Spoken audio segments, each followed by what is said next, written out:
Please listen to the lecture given by this World War II survivor from Austria and see if you can see any connection to some of the things we see going on today. This is Dan from Dan's Urban Survival and Prepping. Have a great day, guys. Thank you for inviting me here to your beautiful state of California. The media still claims that Hitler rolled into Austria with tanks and guns and took us over. Not true at all. The fact is that the Austrian people elected Hitler by 98% of the vote by means of the ballot box. Now, how could that happen in a Christian nation, almost 100% Catholic, that they would elect a monster like Hitler? Hitler did not look like a monster. He did not act like a monster. He talked like an American politician.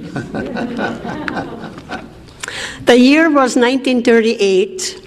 Austria was in a very, very deep depression. We had more than 30% unemployment. We had 25% inflation. And if you borrowed money from the bank, you paid 25% interest. That's why farmers were going broke, businesses were going broke, they could not pay their mortgage, or they could not pay their taxes. What was even worse, we had riots in our cities. We had whole blocks of the cities burned down, and our law enforcement was almost helpless. They could not control the riots.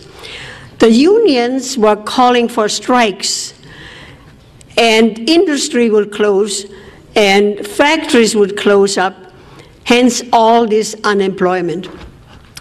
It was not unusual in my home that 30 people a day would knock on the door for a bowl of soup and a slice of bread. They could keep themselves alive by going door to door. There were no jobs. There were young people, college graduates, no jobs. The media told us that in Germany, where Hitler ruled since 1933, they had full employment, they had a high living standard, and everybody was driving the little beetle car, the Volkswagen. We did not hear a whisper that anybody was being persecuted or arrested. We only heard good things. And of course, we spoke the same language. We spoke German. We had the same culture. There was only a border between us, Austria and Germany, like South and North Dakota. And we said, why not? We would like to have the same high living standard what Germany had, and of all the things, jobs. People wanted to work. Austrian people are not lazy, they want to work. So the Austrian people petitioned the government for a plebiscite, for an election. And hence, the Austrian people elected Hitler by 98% of the vote. So we got a new government, National Socialism. I translate for you, Nationalsozialismus, from the word national, the word Nazi derived. So we were getting a Nazi government. Nobody was elected anymore from the school board, the city commission, the county commission, legislature, and governors. They were all appointed. Well, we thought they would only pick the very best people to govern us. Just like in Germany, we trusted them. We did not ask questions. So the first thing what happened, we had to carry national ID cards. You could not board a bus, you could not board a train without showing your national ID card. Don't ever let that happen here. Very bad idea. The next thing what happened, Hitler gave us free radios. So we could listen to him. He was a great orator. And then he nationalized the radio station. And we were warned, if we would turn on a foreign radio station like British Broadcasting or Switzerland, death penalty. Nobody turned on a foreign radio station because you know what the death penalty meant. So the newspaper, before it hit the street, it was being censored by the government. So the only voice what we had was the government radio station and the government-controlled newspaper.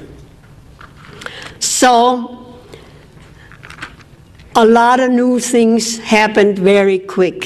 Hitler gave us equal rights. Oh, that sounded so very good. Equal rights for everybody. Also, everybody was getting a guaranteed income from the government. The equal rights, here we call it the Equal Rights Amendment. Equal rights was designed in two components: equality, economics, and social. Economics, that was designed to equalize the country's wealth, because everybody was entitled to a guaranteed equal income.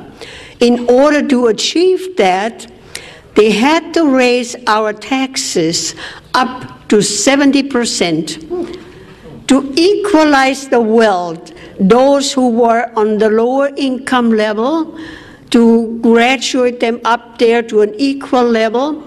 They got subsidized housing, they got food stamps, they got heating fuel, and they got a certain amount of payment from the government for each child.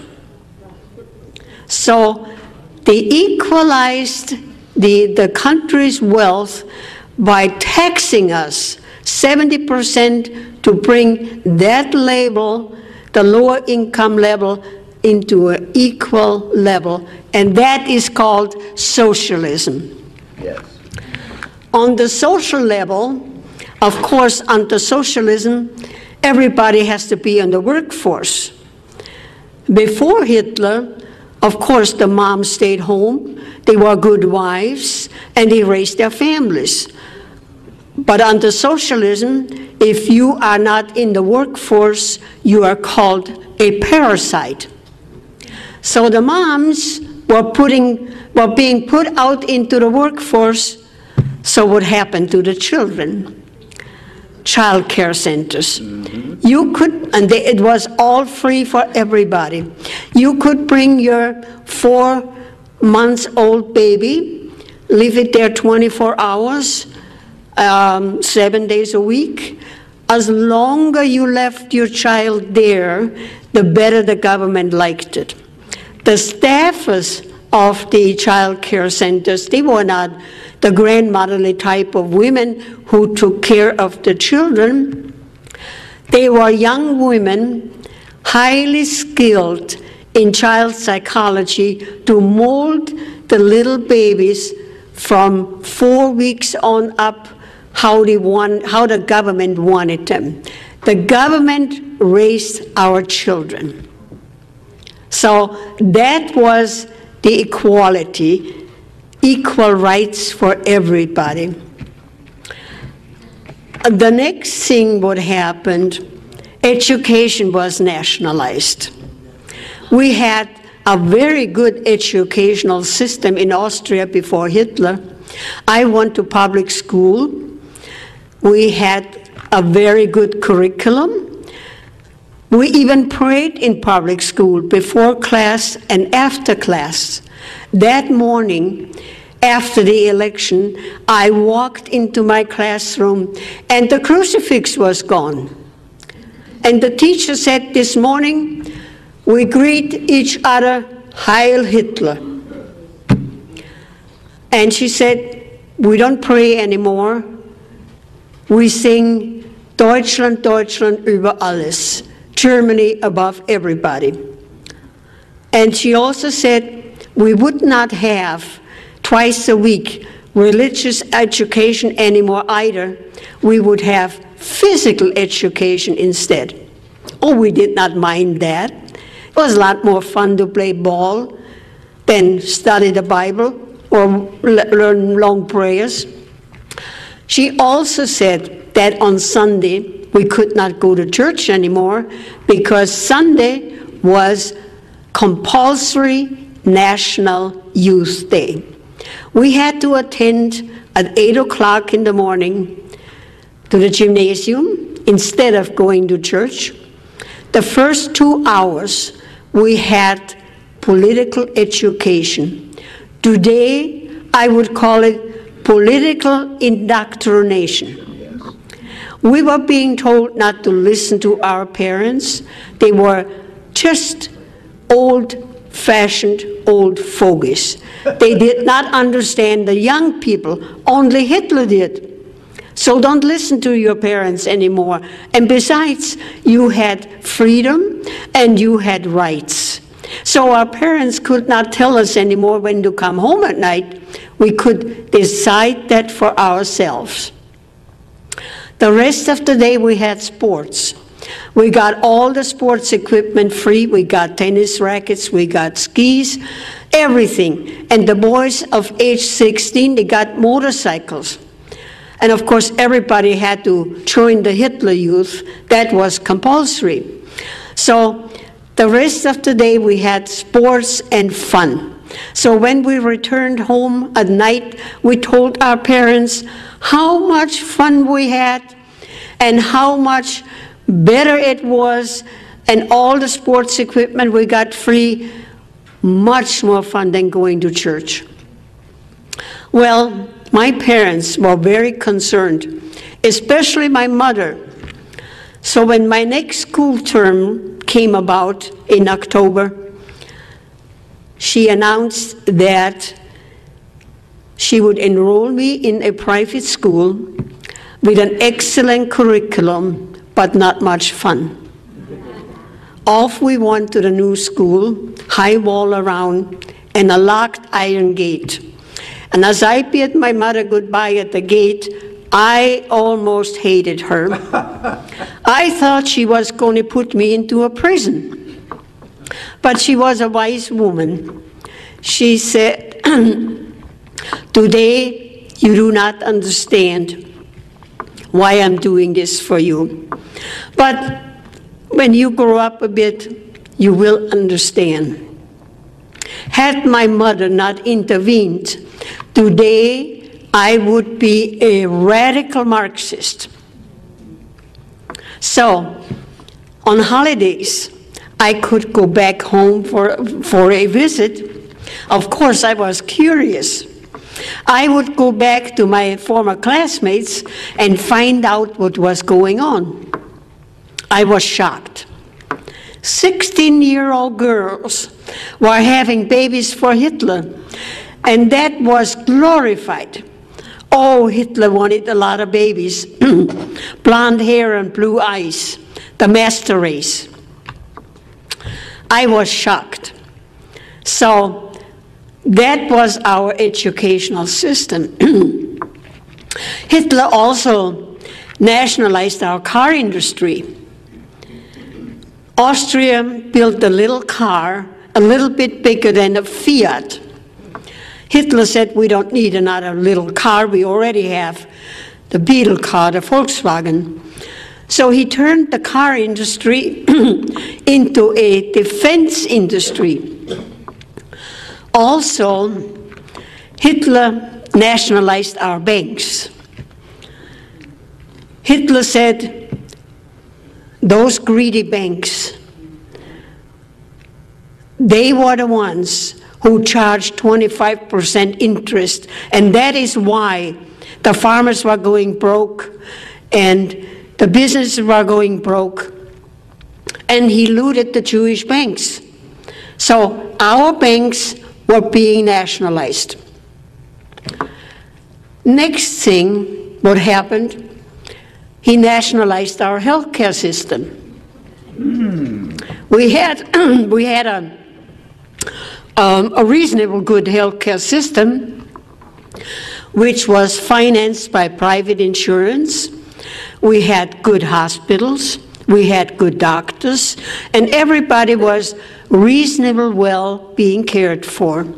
This all changed very fast. My brother-in-law, who was a family physician, he told me that when he arrived at his office at 8 o'clock in the morning, 40 patients would be lined up waiting for him to be cared for. He said it was like practicing medicine on a conveyor belt. He only had time, 5 or 10 minutes per patient, and besides all the paperwork, it was a system from well taken care health care to a very, very bad system. And what was even worse, he told me that naturally all the doctors were being salaried by the government. There was no more free market. Free market did not exist anymore. The government salaried all the doctors. So my brother-in-law was a very conscientious doctor. He would only prescribe medication what the patient really needed. But if that medication was not on the government's list, they took it out of his salary, and his salary dwindled down to almost nothing. So a lot of doctors left the country. A lot of doctors left, including my own husband. My husband did not want to practice medicine like his brother had to. He wanted free market medicine. He came to this country, and I remember telling me how wonderful our healthcare system was, how modern our hospitals were compared what he left behind. He said, I hope it will never change. Today, he will turn over in his grave how healthcare will change. Also, of course, under a socialist government, you have a lot of rules and regulation. We had a planning agency that was designed to control the businesses and the farmers. The bureaucrats, oh, we had tons of bureaucrats. That's how Hitler created jobs, government jobs. Lot of bureaucrats. And they would go out on the farms and count the livestock and tell the farmers what to plant, how much to plant, and how much they had to harvest, regardless of the weather. They would go into the businesses and snoop around what they could find under the auspices of health and safety. Here we call it OSHA. They were nitpicking everybody. And I hear that a lot of time from my audiences, how the bureaucrats come into their business and snoop around what they can criticize and what the business owner had to replace. And that's why a lot of businesses in Austria could not afford replacement, whatever, whether it was round tables versus square tables and more bathrooms. So a lot of businesses closed their doors. So also, the bureaucrats would go out on the farms and count the chickens and order the chickens how many eggs they had to lay. That's right. Ridiculous. Absolute ridiculous. Hitler wrote a book, Mein Kampf, My Struggle. He wrote in the book everything what he was going to do, that he was going to take over the world. But the Austrian people were so busy with athletics and sports, so very few people read the book. Had we read the book, we would have known what was coming. We would have known what was coming. Abortions were highly illegal. Hitler wanted a lot of babies, blonde hair and blue eyes, the master race. But when a couple was not 100% Aryan and the woman was pregnant, she was forced to have an abortion. Hitler did not want any foreign blood, only the Aryan, pure German blood. We also had euthanasia, killing people. In my last year of college, I was sent to a small village to do my practice teaching. Maybe I should back up and tell you what really happened in education. When the time came to pick your major in college, I wanted to be a journalist and writer. I was told they didn't need journalists, they did not need writers either. They needed young teachers. So I had to go into education. I did not mind that because I like children.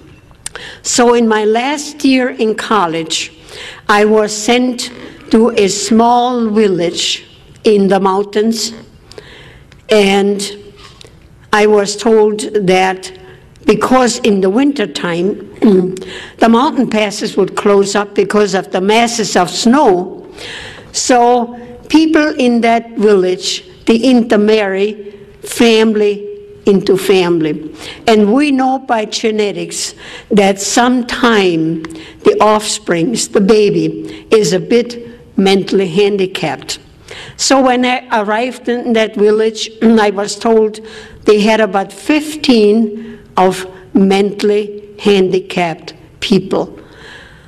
One man I know very well, he was the janitor in our school, Vincent.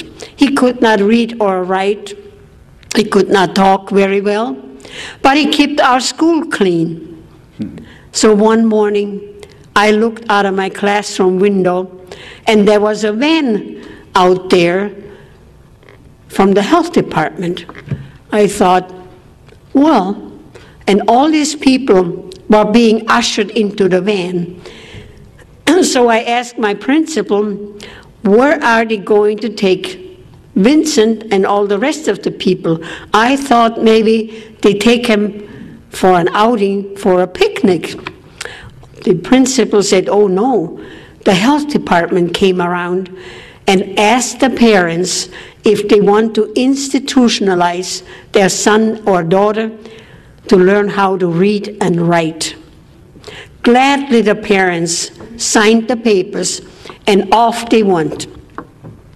6 months later, the letters came to the parents that their son or daughter died a natural but merciful death. The news traveled very fast in that village. People said, well, they all left in excellent health, in good health. And why should they all die within 6 months? It dawned on the villagers that they were being euthanized. After the war, I found out that 20,000 children, handicapped children, were being euthanized. Hitler wanted perfect people. On a personal note, God forbid should I ever become handicapped. I will never apply for a handicapped license plate because I don't want to get on the list. Amen. And I know that under Obama's health care, we have eugenics. And that means those of us who are getting old, like me, I'm 87 years old, there is no more money for us. So that was euthanasia. We also had a federal police force, secret police, commonly known as the Gestapo, and they were everywhere in civilian clothes. You didn't know who they were. People disappeared all the time, and nobody knew where people were being taken. Nobody knew, but people disappeared. And the Gestapo, they watched everybody's coming and goings, because we had national ID cards, and of course you could not board a bus or a train without showing your national ID card. They keep track on us, and we were being so scared. The most scared of everything we were of the Gestapo, the secret police. This is how it worked. Since the war was going on, all our food was being rationed. We got 1 pound of sugar a month. So if somebody in your family passed away like grandma, you quickly took that coveted sugar coupon and went to the grocery store and bought that pound of sugar. The next day, the Gestapo would knock on your door and say, we know that you did not turn in the sugar coupon. You bought that pound of sugar, but I am not going to arrest you. But you have to inform on your boss, your neighbor, your friend, everybody you know, and report to our office once a week. They created a network of informers. We could not trust our neighbors. We could not trust our friends. We couldn't trust anybody. We couldn't trust the mailman. Nobody. We were afraid to talk to anybody, anything political, because we did not know who was informing on everybody. A network of informers they created. I believe it was in February '09. I'm a lobbyist in our capital in South Dakota. And that morning I drove to our capital about around 8 o'clock. And I had the car radio on, and the news was being reported.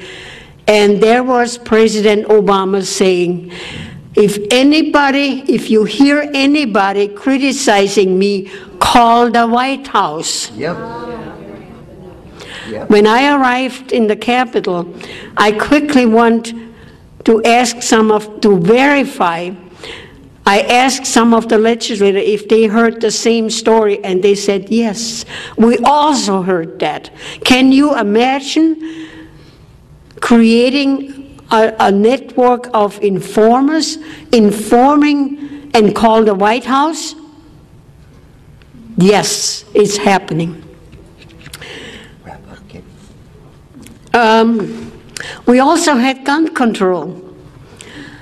The government said that children were playing with guns, and we had hunting accidents, people accidentally shooting each other, and we had criminals again, murderers. The only way that they could track the murderer was by the serial number of the gun. So bring your gun to the police station, then we can register the serial number and we can track the criminal. And we thought that was a good idea. Mm-hmm. So Gladly we did that.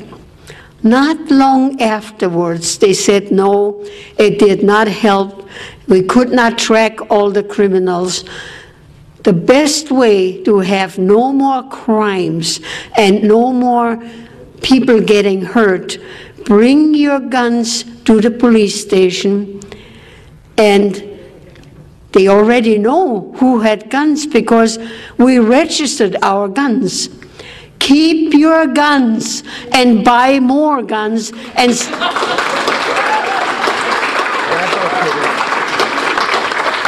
stack up on your ammo. A gun is no good if you don't have any ammo. Dictatorship did not happen overnight. It took 5 years, from 1938 until 1943, we had a full-blown dictatorship.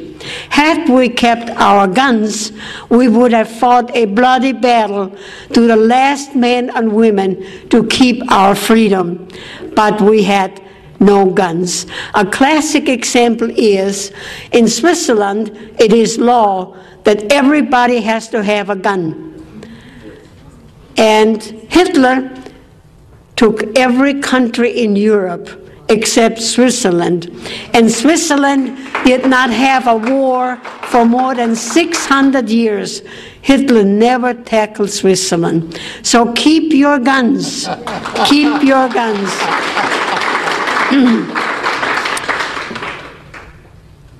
Like I said, the only information what we had, what the government provided for us, the nationalized radio station and the censored newspaper, nobody could come in and nobody could get out. We had no information, none whatsoever. We did not know that we had concentration camps. We found that out after the Americans and the Allies liberated us, that we had concentration camps, and we were shocked. We were totally shocked. When the people fear the government, that's tyranny. But when the government fears the people, that's liberty.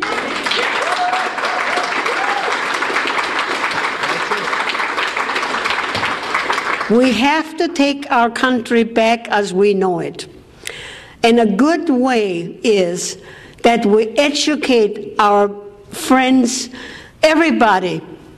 I have my speech on a DVD. I urge you to have house parties, play my DVD, invite your neighbors, your friends, and educate them on socialism. We are almost 80% there.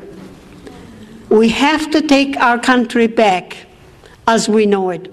Those of us who sailed past the Statue of Liberty,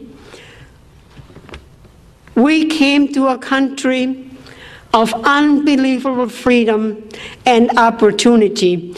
America is the greatest country in the world. Amen. If we can keep it.